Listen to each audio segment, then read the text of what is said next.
Hey friends, welcome to Christian Compass. My name is Bryn.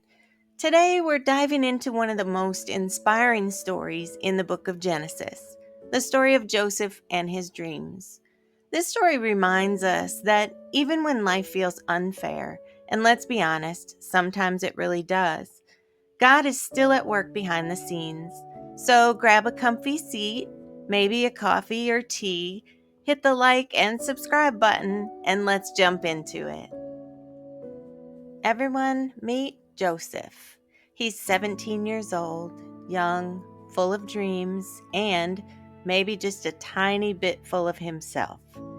Joseph was a favorite son of his father, Jacob, and Jacob made no secret of it. He even gave Joseph a special robe, described as a coat of many colors. Basically, in the world of earth-toned cloaks, Joseph was wearing a full-on rainbow. And let's just say, his older brothers weren't thrilled. In fact, they were jealous, very jealous. And then Joseph, bless his heart, made it all worse.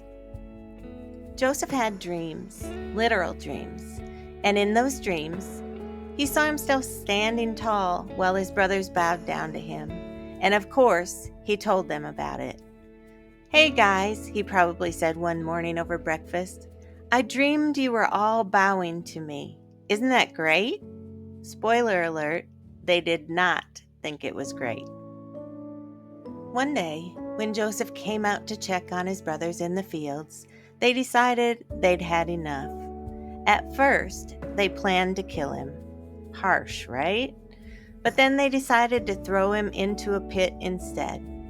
And when a caravan of traders passed by, they sold him into slavery.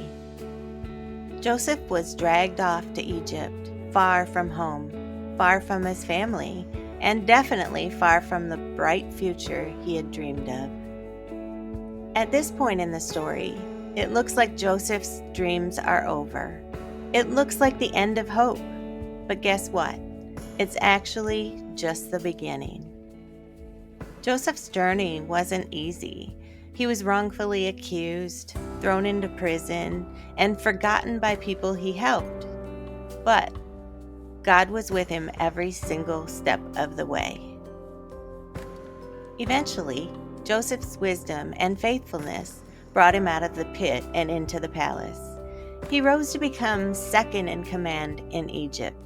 And one day, when a famine hit the land, guess who came asking Joseph for food? Yep, his brothers. Just like the dream. Joseph had every right to get revenge, but instead, he forgave them. He told them, "What you meant for evil, God meant for good." Genesis chapter 50, verse 20. So what can we take away from Joseph's story? Maybe you're in a season where it feels like your dreams are falling apart. Maybe people have hurt you, overlooked you, betrayed you. If so, take heart. Just because you don't see God's hand moving right now doesn't mean He's not working. Joseph's story reminds us God's timing is perfect. His plans are bigger than the pit you're stuck in right now. And the dreams He's given you, they're not over. They're just getting started.